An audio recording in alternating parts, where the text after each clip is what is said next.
Well, hello, everybody. I'm Del Shores. And I'm Emerson Collins, and you're watching The Del and Emerson Show. Straight talk. Real gay. Hi, Del Shores. Hi, everybody. Hello, Emerson Collins. I love that little shimmy you did. It's just a little shimmy. It's a little festive. You know, this is what I call holiday taint week. You know, taint Christmas, taint New Year's, holiday taint week. Aren't you clever? You were clever. That's like you shimmying reminded me one of Leslie's shows where he did that white girl dance. You know that. Yeah. That would be a good descriptor of most of my dancing. I said it the other day for the first time. Holiday taint. You know, because then it's difficult. Do you play with the taint? Do you leave it alone? What's everybody doing this week? Are you like being productive days you can do things? Are you like, this is no man's land taint holiday week and I can do nothing and sit on my couch? Well, if the taint is clean, I think, if it's a clean taint, I might play with it. I mean, and we had rain here in LA, so I feel like it cleansed everything. I might play with the taint. Well, you don't do well with like downtime anyway. So no, I do not. Doing projects and things. I'm writing a novel. I returned to my novel. I'm going to finish it. I'm going to finish my novel. Right to it. Just in my spare time, I'm going to finish it. I'm adapting a screenplay, and I've got another play in the works, and I'm going on 5-mile walks a day, and I'm drinking a lot of Starbucks. Can you tell? Yeah. Extra espresso. Yeah. It just stresses me out just thinking about it. We did get LA rain here, y'all, and I use it as an excuse to do nothing. In the last 2 days, we watched all 8 episodes of Shondaland's new Bridgerton series. That's my accomplishment. Well, I got to tell you, Emerson, because this circles back to you and me. I had a little relapse in terms of the rapture, because the other night I woke up with that thunder and lightning. It was okay. So it was simultaneous. It was that thunder and then lightning. And then the dog started barking. I bolted up and I thought, oh, Jesus is coming and I'm not ready. It was, because that was a part of Southern Baptist Sissies. I wrote about it and I've never had one of those PTSD moments again. I wonder if any of y'all out there have like rapture PTSD. And right now, if you went outside after it happened, you would think the rapture really happened, because with the lockdown, no one on the roads, nobody in your neighborhood, you'd look around and think there were a lot more of the saved in Los Angeles than I expected. Well, my neighbors were home and they're heathens. So I knew I was good. I mean, I knew I was left behind with them. Yes.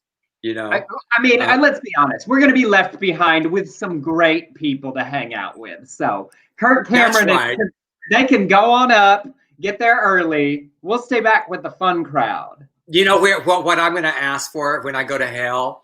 Where's the Cher concert? Just. I love that the implication of that story is also Cher will definitely be there. She's right now at the post office in Malibu still, I think, but she will be in hell, and I would like to visit that concert. I would like to be there. I would like to be at the Cher concert. Hey, everybody, welcome. We are glad that you're here. Whether you're watching on Facebook or YouTube or on Periscope, on Twitter, say hi, share the broadcast. And we do really want to know, how's everybody's actual holidays, holiday taint week? How was your Hanukkah, Christmas, Kwanzaa, whatever you celebrated, or if you don't celebrate, genuinely check in. How's everybody? How was it? How was yours? What'd you do on this? It was good. Rebecca came over, my daughter Rebecca and Matt Hayes, and we had social distance Christmas story viewing and made some real Southern breakfast, like ham and eggs and biscuits and gravy. Yeah. And I have to say, you get gifts, but every now and then there's just like this special gift, and I wanted to show it to everybody. Oh, please do. Debbie Holiday dropped by with this candle, and it is Loretta Lynn in one of those Catholic candles, and it's called Our Lady of the Coal. meditation novena to the Queen of Butcher Holler, Kentucky. And so Loretta has been watching over me, and I took it as a sign, and you know why, Emerson. Loretta. Well, of course, yeah. Yeah. Y'all, we can't, there's whatever, but recently I was like, I can't believe there's not a drag queen somewhere named Loretta Lynch. Loretta Lynch. Yes, Loretta Lynch. Just seems right. Let me grab a couple of y'all's stories. Let's see. Jig said, Christmas is over. I'm much better. Said, hi. Oh. Steve said, no family feuds, no one went to jail. And if that isn't a Christmas miracle and a win, I don't know what. Yet, it's still... I love the implication of that comment, Steve, because it implies that definitely someone has gone to jail on Christmas. In the past. Well, you know what I always say, I got them in jail. I don't remember anybody going to jail on Christmas, though. I don't remember one of those. Bruce slept through it. That just the whole for 24 hours, just slept through the whole thing. I mean, you take the right pill combination and you can just miss the whole thing. I will say we did, because y'all know my family is in Texas and my brother's working in Chicago. We did a FaceTime Christmas present adventure. And I was so impressed with my family. Without even my influence, my brother had figured out that since he's with my parents, if he used his FaceTime phone for the close-ups and they put my mom's phone over on the counter for the wide shot, we had a multi-view live stream FaceTime of the Christmas present opening. Lord, all you need to do is edit that and put it on YouTube. I mean, nobody else wants to wander through our confusions. But I will say, with this year and all this technology, all these things we've been doing, it actually worked out really great. We were on the call for more than an hour, laughing. We sent presents to Dallas for my parents to open for my brother in Chicago. So my dad's opening the present. I'm like, that's for me. And my brother in Chicago is like, I love it so much. It's like, just making it work. We did a couple of Zooms with the Shores family, and then I got to see all my nieces and nephews. And I was thinking, that someone should have done a parody. I'll have a Zoom Christmas without you. Yeah. I know. Well, that's like, I've been joking for 4 years about writing a Grinch parody about Donald Trump the tagline was, "You're a bigot, Mr. Trump." And I just never got around to finishing the lyrics. And pretty soon he'll be irrelevant, so who gives a fuck? Yes, already is. Rob had a serious, Victor was in a car accident. He was in the hospital, so they had a really tough holiday. But it sounds like everything is better there. But he's better. Rob has said that Victor is better, so he brought the room down, and now we'll bring it back up. He's better. Victor's better. Hey, Mark. Jack, no friends or family for the holidays. My last remaining brother died from COVID and on Thanksgiving. It's just been no celebration this year. I'm so sorry, Jack. So much love. And then, that represents, we talked a lot about here on the show. I know we know lots of people who were by themselves. And that's part of why we do this, so we can all hang and commune. And I hope you took care of yourself and did things that made you feel good. Because there's lots of this. Leanne, first Christmas I didn't get to see my mom. Blair, my son and I reconnected this year. So Christmas via Facebook Messenger. Awesome, Blair. But yeah, imagine how much more horrible this would have been without all this technology. So, but as we say, and sweet Danielle, mine was the same as every year. We talked a lot about this too. People that are used to spending the holidays away from family or who have been by themselves on the holidays know what those feelings were going to feel like. So for anybody that it was surprisingly hard for, I have good friends that we were texting the other night during the thunderstorm, our little Texas thread, who said Christmas was fine because they had planned what they were going to do that day, and the day after Christmas was actually harder. So as we continue through these holiday days, y'all, it's okay for there to be like hard moments. It's weird, and we will share with you. And I have to say, Danielle and I had a very interesting conversation about that, because she is estranged from her family, not by her choice, but by them rejecting her. And and she said, it's somehow easier that everybody else is having, to struggle, because we understood. And so anyway, I said, Danielle, next year, we went to Michelli's one year. I think it was for Christmas. Danielle and we got stoned and went and just ate a bunch of pasta. So I want to go back and eat some pasta with Danielle or something. And it's just it's not great for everybody, and that's okay. Bob said, my best Christmas was boarding a plane in San Francisco on December 24th and arriving in Bangkok at 11 p.m. on December 25th. Missed the whole day. Perfect. Sometimes it's okay to just skip. That's a way. Well, our mayor said that we were shutting everything down and just canceling everything. So I decided that was my birthday and Christmas. But you know what? It wasn't nearly as bad as I thought because of the planning out. And yeah, it was afterwards. And I was lucky because I teach on the weekends and I didn't cancel my classes. And I'm so glad I didn't, because there weren't as many people in my classes, because some people actually do have some holiday family that was there. And but I got to be with friends and what I consider my family now. So it was that was great. And Erica, of course, worked. Our 11 p.m. service Christmas Eve was Zoom bombed. Oh no, Erica, that's so awful and also hilarious. Tell us more. Was it? But was it Zoom bomb? Like I want to know, because I did. When I did on Cabaret, I'm in the middle of my set and two guys just start fucking, and I'm like, I can't compete with that. I guess I can't. There's no way to recover. You're just not gonna win. You are not gonna steal the attention back from that. And I will say, y'all, there are more holidays to come. And we were even talking, Blake was talking about the other night, January is really hard for lots of people because there's nothing to look forward to. And it's going to feel weird with the inauguration coming. And yet the vaccine's still far away for many of us. So it is okay to know that there may be an end in sight. It doesn't mean it's not going to be hard on the way there. So whether you need to wrap up in a blanket and binge watch and ignore the world through New Year's, or you need to call everyone you can think of, however you get through it is okay. Erica did answer. It was porn. Well, here's the deal. You know what? If I were preaching that sermon, I'd switch from the manger right to Sodom and Gomorrah. Bam. Yeah. Done. We will take this as inspiration from the Lord and say that we just need to address the sanctity of sexuality. It's kind of fun going back to New Year's, Emerson, that the advertisements. I'm watching the Queen, so every now and then I'm just going to throw something. The advertisements on CNN have, and also starring and Leslie Jordan on Andy and Anderson show. So if y'all watch that, Leslie's going to be on it. Yes. All right, well, we'll chat some more, but we are going to do what we normally do, the LGBTQ News and Nonsense, bringing you the important and ridiculous things we need to know about. So I will kick it off with Biden and Harris announcing two new out members of their new administration. Gautam Raghavan will be appointed Deputy Director of the Office of Presidential Personnel.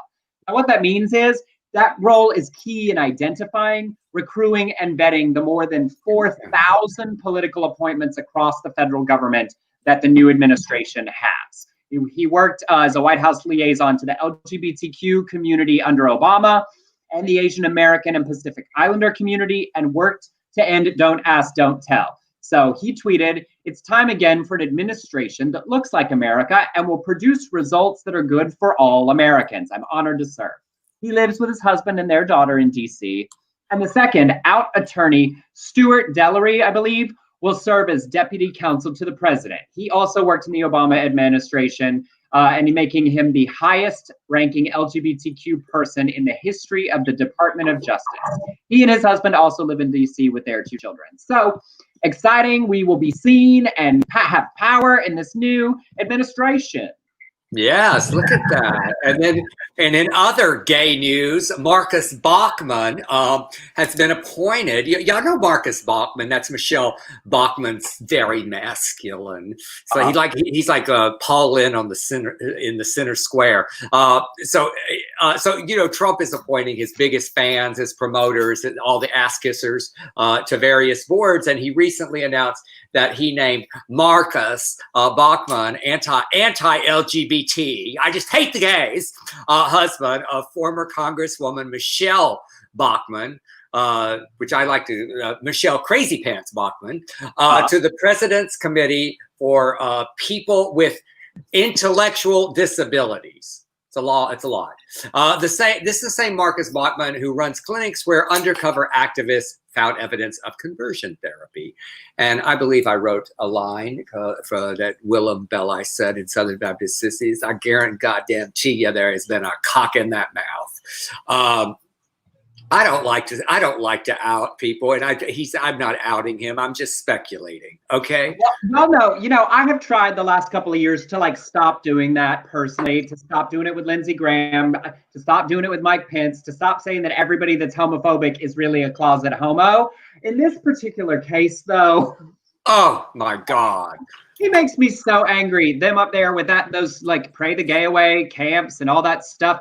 And this is proof. Those ridiculous videos Michelle's been making saying, Lord Jesus, please give this election to Trump, worked. He is just appointing anybody that's ever stood by him for no reason whatsoever to a board. Rick Annell's on the Holocaust board. And they're not going to do anything. It's just a bullshit honor. It's just so ridiculous. So and ridiculous. Also, those people, like, why do they even want that? Who wants to be in a random board? That's just stressful to me. Please don't. No, because then there's work to do. And I have something for all of those people who prayed that Trump would be elected again. All of those people who prayed to overturn the election. I guess God likes us better than you. I know. The power of prayer is always so awkward when it doesn't go in the favor of the people who think it should, because it's like, that's God telling you you're wrong, I guess. I mean, if you give it that much power, oops. Every time you don't get what you want, your prayer was bad, or the other people prayed better. And let's go to Pat Robertson just for a minute, because there was no transition from, oh, we're going to overturn this through prayer to now, President, you lost. I mean, where was the middle of that? Where, you know what? I had another talk with God, and God said, you know what? I've changed my mind. I mean, or something to just let them off the fucking hook. But God called me back. Well, I've been saying it for years. Peter, and he returned.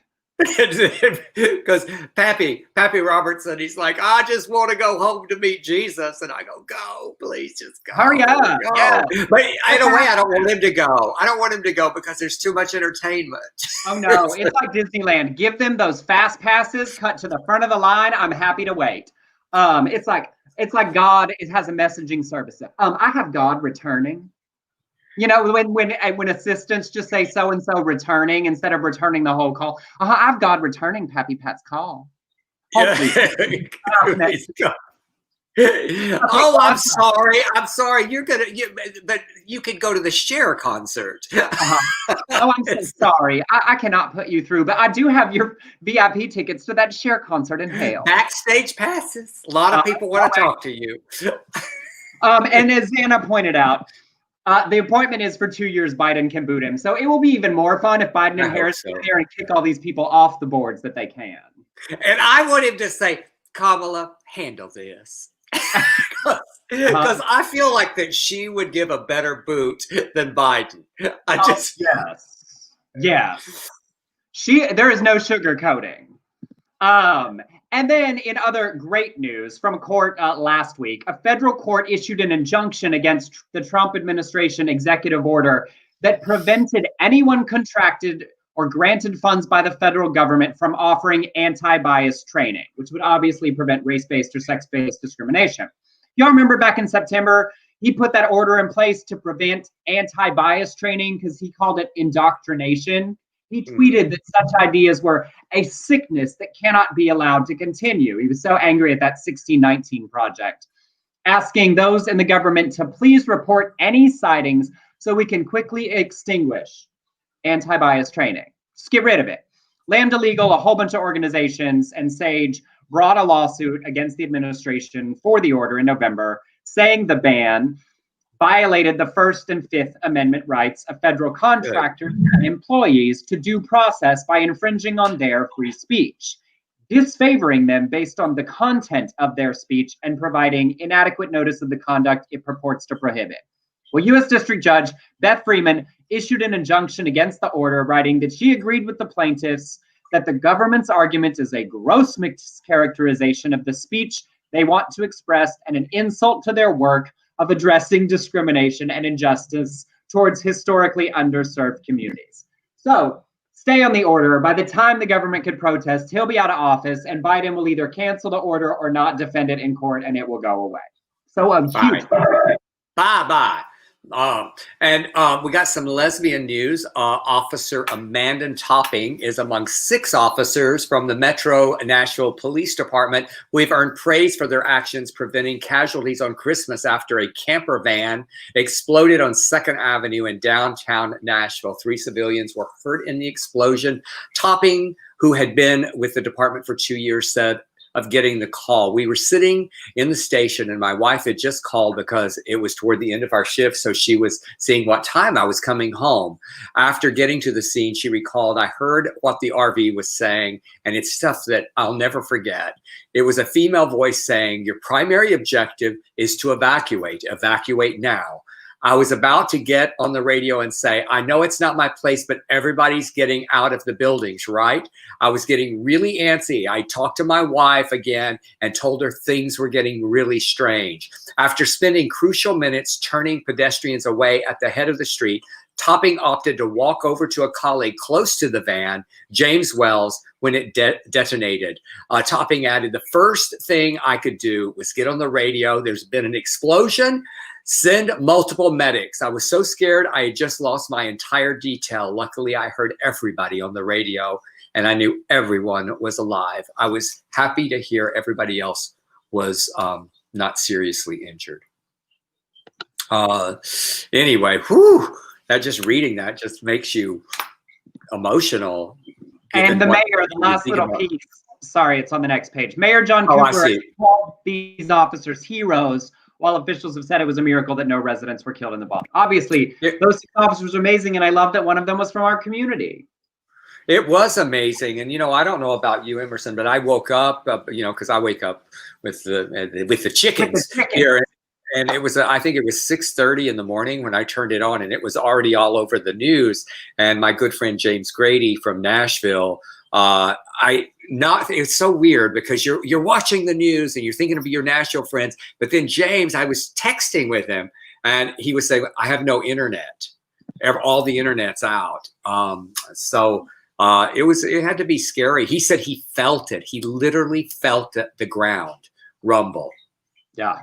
It was definitely an intense, and also does sound like the quick actions of the department there, getting people away from the blast zone, had a huge impact on it being doing far less damage than it could have. So all the applause to these people. And I don't know about you, Emerson, but for me, you watch these tragedies and it breaks your heart. But when you see a city and you've been right there, you have been at that core. We how many times did we play Nashville, and we love that city so much. And that Batman building right there, and it just like, it was very lucky. It was very lucky, and just a strange, random, weird thing that I know. I mean, just take some pills.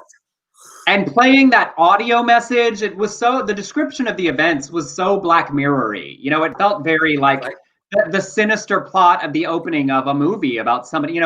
It's the kind of thing that feels made up. Somebody sat at home and planned this message and set up the tape recorder. It's like, it feels like somebody watching too many movies, but then going and doing that in the real world. So lots of love to the Nashville community for a very harrowing morning. Yeah.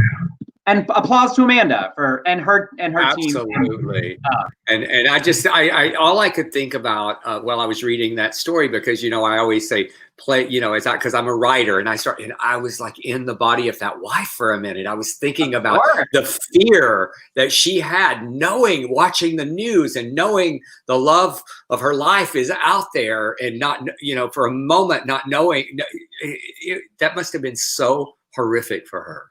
Yeah, so absolutely. And Steven said, I live 20 miles from Nashville, had many friends say they could feel it. It was a very powerful impact.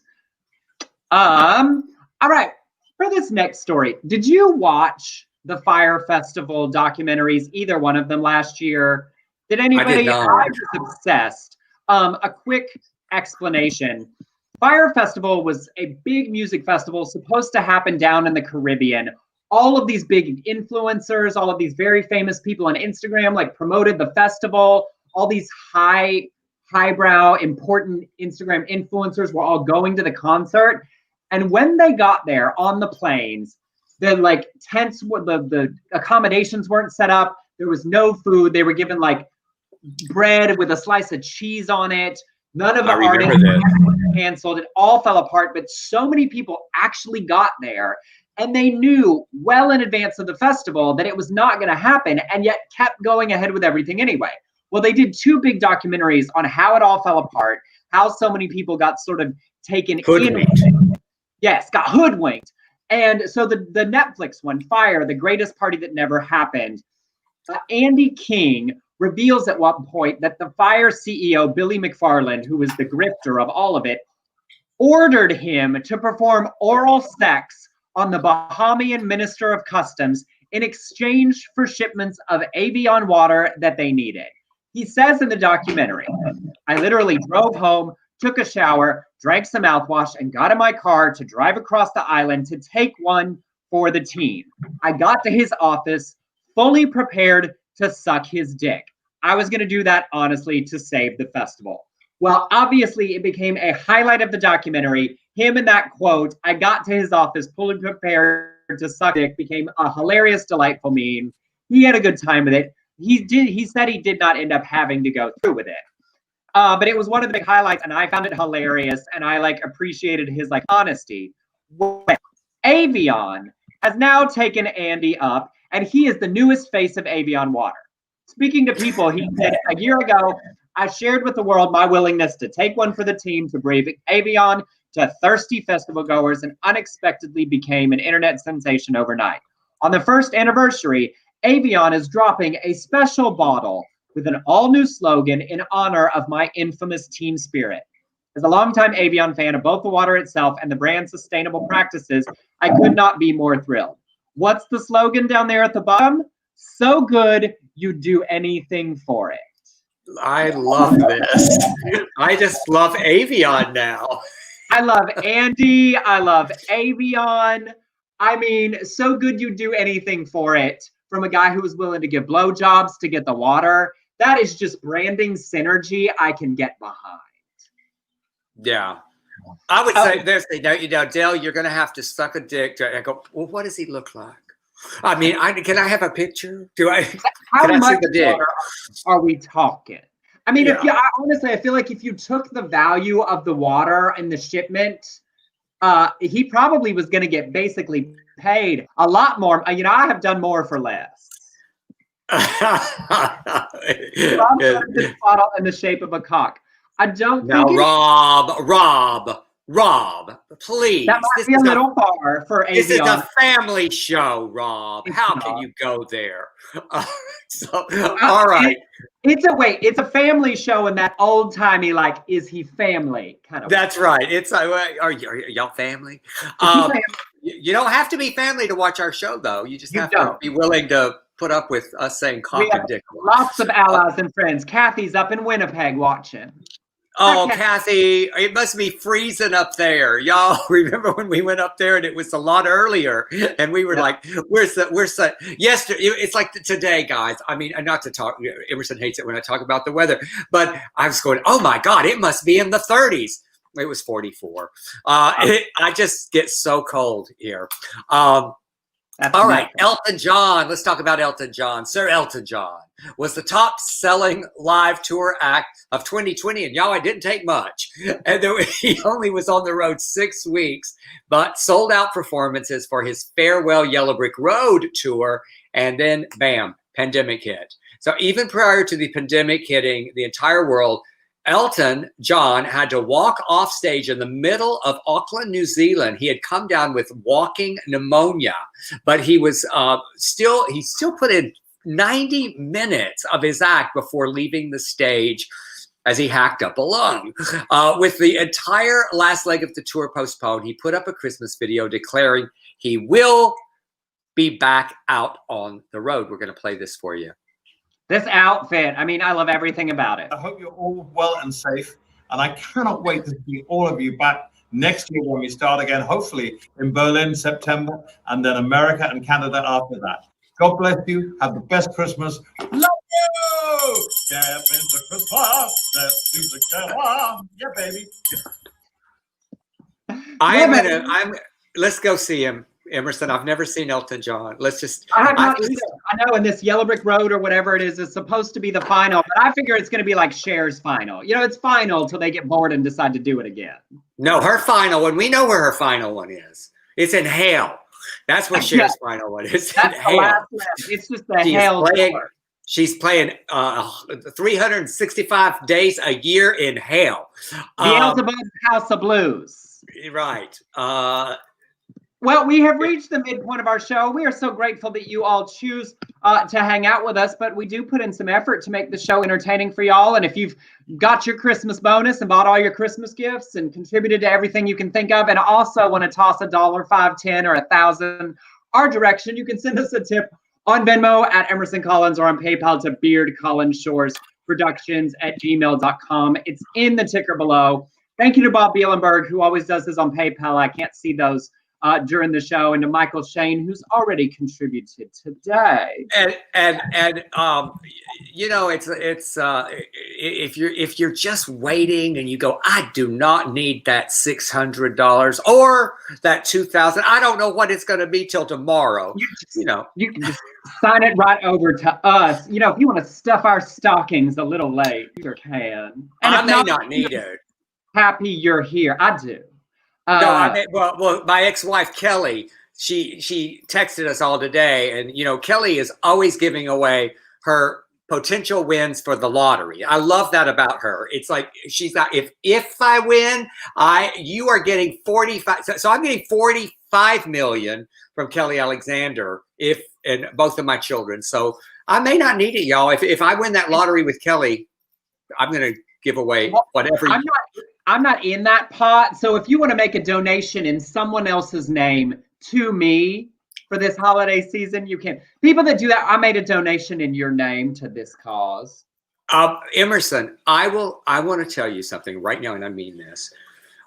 If I get that 45 million, I am going to give you $1 million. I'm going to give you $1 million. And I will donate 1,000 in your name to a good cause. Please, to a food bank. Do it to a food bank. I love that about Kelly, that she is always giving away those potential lottery. I love that too. Why not? Live with hope in your heart. What is it? Brandy Clark says we pray to Jesus and we play the lotto, right? That's right. We play the lotto. It may be. Maybe it's up to 181 million right now. We might need to you might need $5. Okay, onward. All right, rolling on. Pompeii. Very current news, y'all. Very current. News out of Pompeii. Just hot off the presses. I actually find it really entertaining. Archaeologists who've been excavating an ancient Roman snack bar in Pompeii, seen here, have discovered homophobic graffiti scrawled on the walls. I don't know why, but I find it tickles me so much. First of all, I love this snack bar, you know, here in Pompeii, like roll on by. And there's also something very, I guess, almost that makes me almost feel comforted knowing that homophobic graffiti has been on the walls of bathrooms and snack bars and places since time immemorial. Is that what they say? Were those cup holders? They were like I'm sure that's where they put like the bowls, like a good old, like you're at the Sioux Plantation or the Golden Corral. You know, dipping. Here's where you get your leafies. Here's your tomatoes. Here's your those weird little corn things that make no sense. And here's, you know, your ranch. I'm sure there was ranch in the Pompeii salad bar.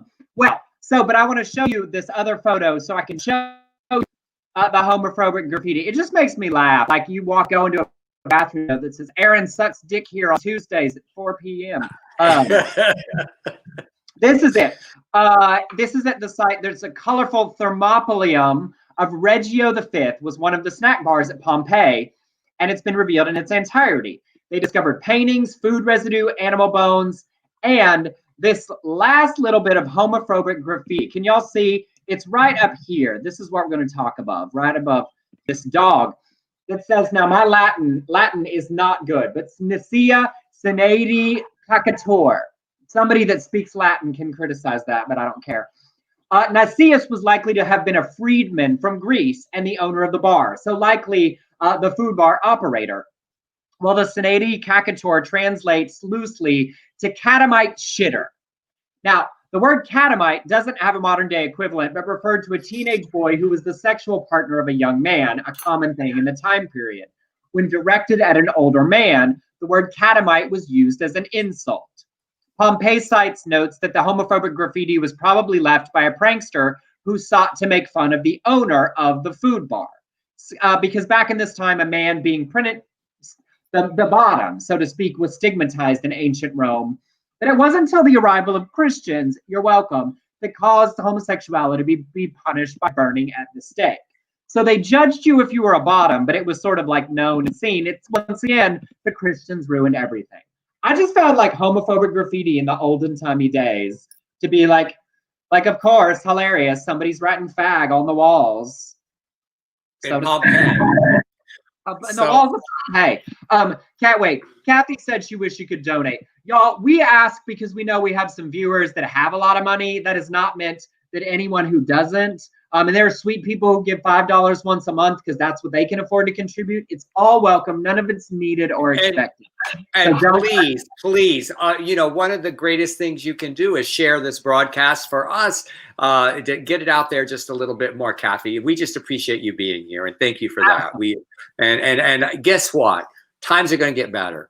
It's going to get better. 2001's coming, a vaccine's coming, times are going to get better. And there's that's one of the things, Emerson, and I know we're running a little behind, but that's what pissed me off about this stall, this bullshit fucking stall that Trump did and waited one day too late for people to get their benefits. It was just appalling. It was like the lack of humanity, the lack of empathy. And I went on Instagram and I said, if you feel that there is anybody that, think of your servers, think of the people that, I mean, I think of like a massage therapist who can't even do their job right now. So many people at the gym that worked at the gym. Think of all the people that were a part of our network of lives that are crippled financially. So trust me.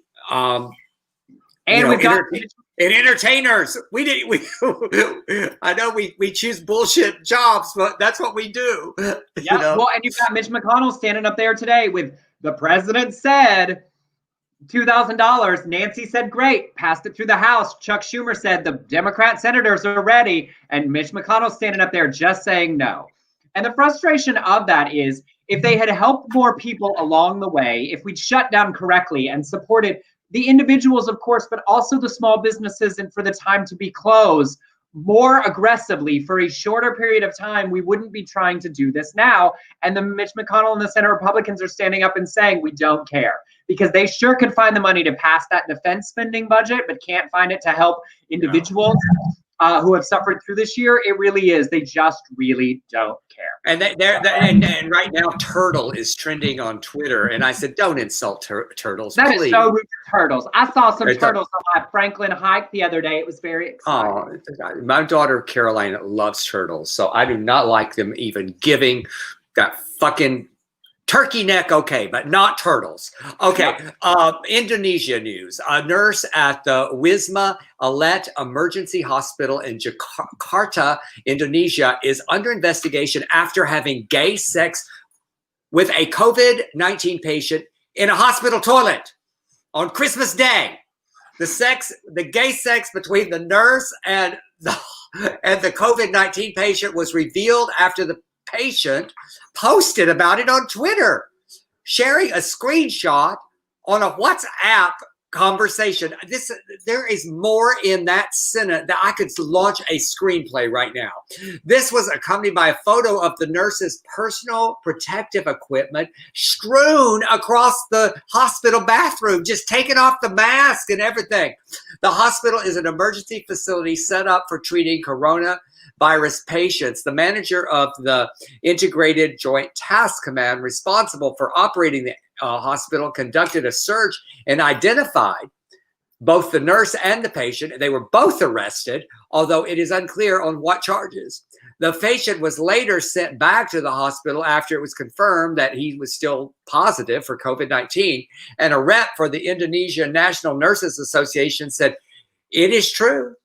It's true that there, everything works better with a Southern accent. It's true that there been a suspected incident of a same-sex relationship between a health worker and a COVID-19 patient at the Wisma Atlet Emergency Hospital. Our response from the Indonesia National Nurses Association is that the alleged nurse must follow legal processing. I hate this story because I love it so much because there's such a Hallmark gay Christmas movie and a nurse and a patient meeting and fucking on Christmas, except for the COVID. And wait a second. Who is there for the COVID? What? And in a bathroom stall. Oh no, that's so romantic. That's just like in a bathroom at a hospital. You find love wherever you can find it, Del Shores. I have no judgment on the location. I mean, it is a healer and someone who needed to be healed, and they found love inside each other. Except for inside each other. There's the operative words. Yes, that was the point. That was not an accidental entendre. But it started with Robert just said what I was thinking. It started with a temperature check. That nurse was like, "Oh, I'm so sorry. We're gonna have to do it in the rear." It is a crazy story. It is a crazy story that just goes on. But also just be smart. You have his number. He's a hospital patient. You can call him once he's out. Yeah, wait a few days. And they were just hot. They were just tired. They were hot. They were horny. But I don't like. One time I got hit on by the counselor while I was getting my STD test done, and I thought, "Don't you want to know what my results are first?" Yeah, I would think so. I don't like that they said it was a same-sex relationship. I think that a relationship would imply that maybe there was a date after this. Oh, I disagree. A relationship can be 15 minutes if you're, it's just very intense for a moment. It made it more than what? I said it just made it more like a relationship. It was what it was is just fucking in a stall. That's what it was. Don't know. Maybe that was a heart connection, and what he was sharing was, I met the new love of my life. Okay, would you please just follow up on this for me so I get me some more information?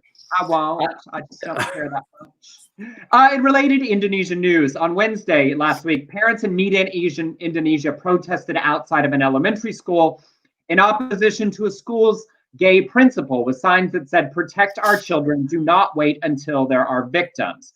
The unnamed principal's relationship with his partner was reportedly outed via Facebook in April of 2020.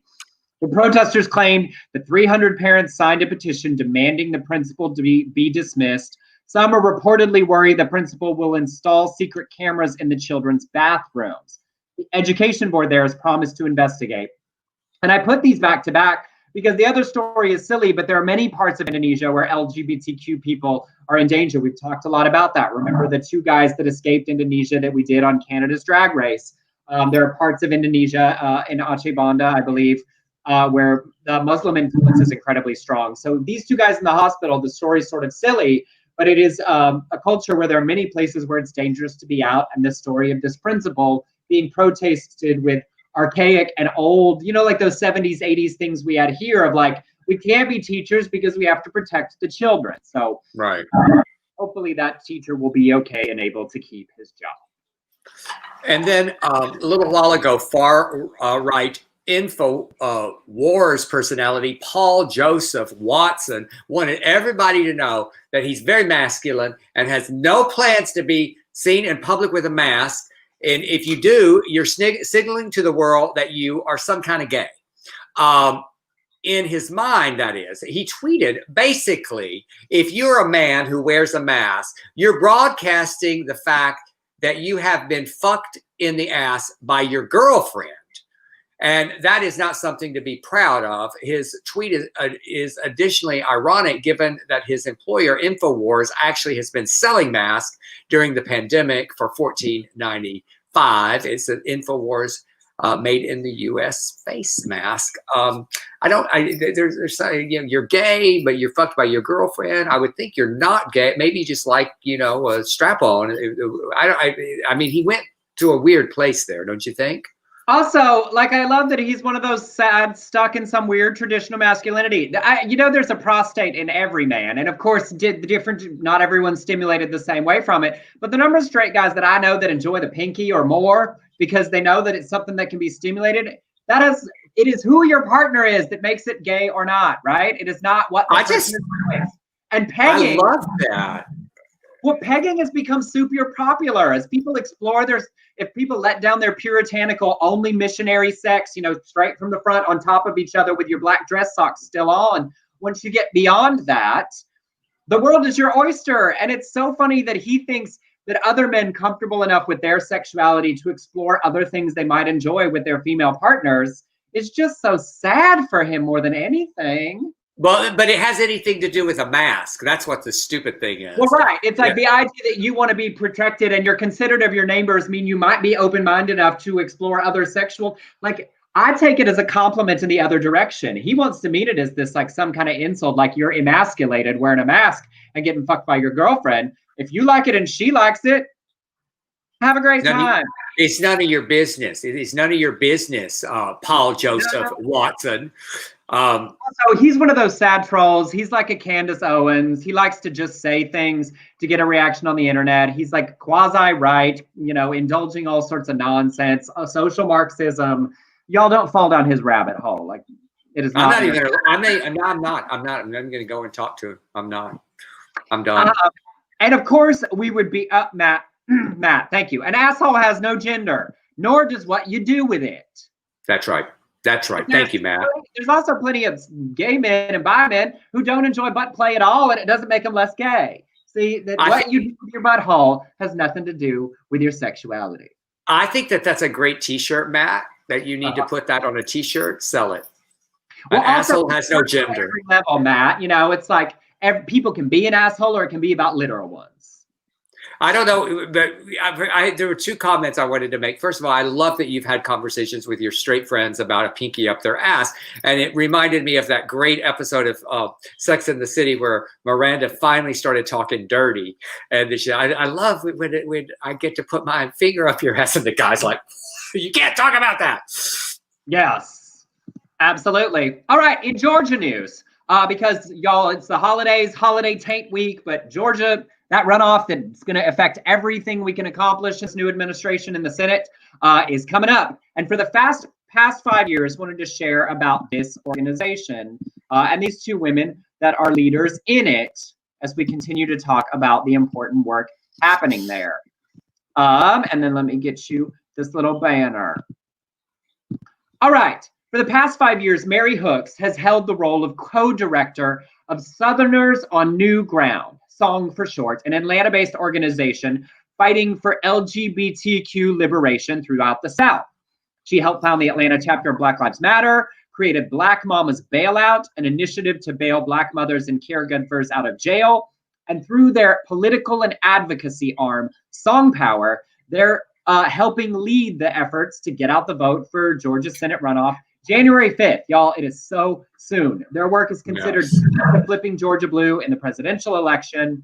And they are 11,000 members in 13 chapters of all across the southern states. They've been a staple of Southern organizing for decades. They have set a goal of knocking on 100,000 doors by January 5th. Jill Cartwright, the other woman you see, is Georgia's statewide campaign organizer. And she said, we're trying to do something that a lot of people try to do in a year and a half's worth of campaigning. So their hope is that folks continue to be inspired by all the change and transformation that is happening in Georgia, but know that voting is one part of it. The real deal is when we make a long-term commitment to liberation work. So check out their website, but doing great work. And it's so important that we pay attention to Georgia in these last final days. It's next Tuesday, right? It's next Tuesday. Like right after our show, we'll be getting. I think the early return start, so it'll be a big Tuesday. All right, there's an old black and white photo of 2 male lifeguards has gone viral on Reddit because the inscription written on the back. It's dated March 26, 1949, and seems to suggest these 2 young men that you're seeing right there. Buzz and Tommy were probably more than just friends. It says, to Buzz, I'll always remember all the times we spent together. All my love, your Tommy. Although the message is dated 1949, it's not totally clear what year the photo was taken, nor is it known where it's from. But how cute are they? And I wish we knew. I wish we knew where they are today, or if they are still around and what the path of their lives were. I mean, they're probably dead. Well, they look like they're. I can't do math. If they were 18 in 1949, they are 98 or 99 right now. Well, they could still be alive. God damn it, there was a woman. So. You can live with hope in your heart. I'm just being a little realistic. I just love that your Tommy. Your Tommy, I know. That was Tommy. So sweet. I get, all. We've done those other photos before. I'm always enamored and impressed and thinking of like the bravery that it took for our people in our community in historical eras to find each other at all, to have love, to be willing to spend time with each other and to stay together, against culture and legal. I just always love sharing those. They inspire me and remind me that we stand on their shoulders in all the little things that we absolutely. do. And then one other fun little story that I found hilarious. Javier Hunter, a paranormal investigator and YouTube blogger, posted this photo of him with his real son to Facebook saying, so I come to the DMV with my son for his driver's test, and this fool decides to wear his gay pride support mask. When they called him in, the lady asks if I'm his boyfriend.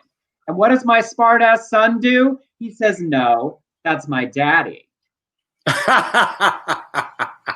I just loved everything about this like adorable straight dad, story. We don't know anything about the son, whether he's just an ally supporting, but that he made the joke, that the dad found it funny. I just love that. No, he's my daddy. Like pretending that his actual father might be his daddy. I was like, good for y'all. I love that. What a great sense of humor. Yeah, that was great. I love that story. Well, Friday is New Year's. It's Thursday. It's happening. This year is and we're not and no show on Friday, guys. No show. We're gonna. I know none. I was like, we could jump on and just like say, hey, but I'm not doing any news. You want to do that? Yeah, would y'all like that? I mean, literally no preparation. It could be real short. If we got on at 4 for 20 or 30 minutes for a quick check-in, I'm good. Good for some of y'all's New Year's days. Would it help anybody? Or are you like, we don't care? I'm just curious. But in that, I thought we're coming to the end of our year, right? Do you have like a best and worst from this year moments? Do y'all have, what were your best and worst? I have best, I think. I think for my best was being able to be, that I actually did get to direct in the theater an amazing cast with This Side of Crazy and watch Dale Dickey and Sharon Garrison and Bobby Eakes and Rachel Sorsa just tear it up every single night that you produced that show with me. And we created a little magic here in Los Angeles, and not many people got to do that in 2000. So I'm really proud of that. And then, of course, segueing into the worst, I think the worst day I remember is when we had to walk into that theater in rehearsals in Dallas and tell everybody we had to shut down. Yeah. And y'all, I remember being scared with you, man. We were so scared. I mean, I was scared. We were what were we walking into? Going onto that plane, coming home, fleeing, and not knowing what the rest of the year was going to be like. So I share that bad memory with you, Emerson, and I also share the good memory with you. Well, and I asked that y'all do tell us your worst, your best, either, both. It's okay if you're not a look back. I ask for the worst because in my own journey, and I've shared it with y'all, it's okay and it's good for us to acknowledge, even if we acknowledge them, to leave them behind. bad things too. We try not to present ourselves on social media as everything's always great and perfect, because I would say, yeah, my best was the dual combo in January, February. If I was producing a play and I was in a play, Matt Levitt's $5 Shakespeare Company, at the same time. This year was off to a kick-ass start for me personally, professionally. Of course, and then my car got totaled in the middle of it. That wasn't the worst though. Ooh. I will probably say that the night in Palm Springs where there was a night I had a series of bad anxiety, once a week for several weeks, where I realized I needed to come home to LA and go to the doctor and get new medication. And like, I had lost weight, y'all know I'm a thin guy, and I'd gotten to where like parents were commenting on it. Scott was commenting on it. I lost 10 pounds I didn't have to lose. And the moment of knowing I need to go to the doctor was probably the worst. It was and a good, but on the journey, like, it helped me get better. But like, that was it. And I'm, sharing that with y'all really helped too. And it's okay. And you don't have to share it, if it's personal, but I share it because I keeping the good with the bad. As on Friday, we'll talk about what you want for next year. So think about that. But I share both because I think it's okay and good to acknowledge the bad with the good. Patrick was laid off and out of work for 4 months, but then got a new and amazing job. That's amazing.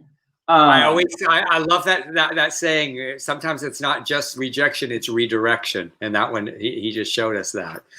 Absolutely. Robert said, plans are my news talk show will be returning to the air. Awesome. Bruce said, too many worse, focus other best. Absolutely. And I hope y'all, it's clear, y'all. I'm not dictating how anyone else. If it works best to you to focus on the positive, great. I just want to make space for everyone to share on both sides. And I share both so that we don't ever seem like, yay, it's great. Because we've had really good thing we can't talk about happen this year as well, in the midst of some terrible things personally. And I feel like it was that way for lots of people. Rob said, my best this year getting to know Victor, and second is meeting this community. You all become my family, and I love you all. And Rob, we love that people feel that way about our little community here. Jigs, oh wait, I think I missed Jigs earlier because he said, best moment, Dell's class and hearing Emerson read my work. That's very sweet, Jigs. It is wonderful work, and I can't wait for more people to experience it.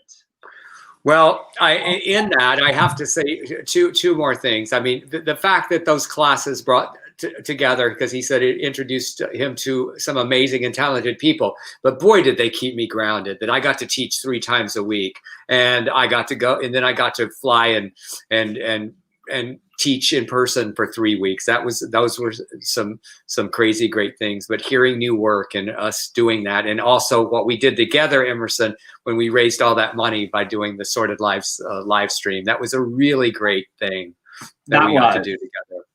Judy said best day was November 3rd. Amen, Judy. I got married to Johnny.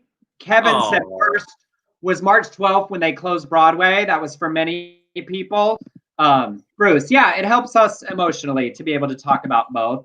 The best was going to Dubai for an evening. Worst, being evacuated from a project due to COVID potential impacts. Blair, so many, work stopping and starting stories. Ken saw some great shows before the shutdowns.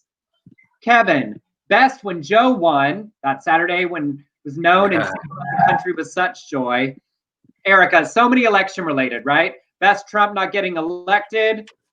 Jared, the best was I've used all this time to get some serious writing done and I'm still going. Good. That's amazing that you've used your personal time well. Several people said best attending Dell's writing workshop. Oh, that was a fun afternoon. That was a fun Saturday morning. And Stephen had to cancel all of the advocacy events I had planned. So we hope that we have been a part of an aspect of the good along the way. I mean, it has been great for us doing this twice a week with you all through the year. It has been a highlight of my week to have this as something to do, something to focus on, to keep me busy. We hope that as we turn the corner on Friday, that the joy is better because we're all together and the misery is a little less for the same reason. And one last time, if you enjoy the show and you want to send us a tip, you can do that on Venmo at Emerson Collins or on PayPal, DeBeardCollinsShoresProductions@gmail.com. And it seemed like everybody liked it. So on Friday, we'll just gather our regular 4 o'clock time for just a little hang out, Good. check in. You want to share resolutions? We'll just say happy New Year. We get to say Happy New Year. Oh, Kelly Alexander came in the room. Kelly, I talked about you earlier. I know. I want that 45 million. You're gonna have to go back and do it on the rewatch. I'm gonna be in Palm Springs with the boys, so we'll say a quick check in from there. Y'all, however you spend these last 3 days of Tate Wick, 2 days, wash it off, brush off the year. We'll check in on Friday for a whole new adventure. All right, y'all. If you're not here on Friday, Happy New Year, and woo!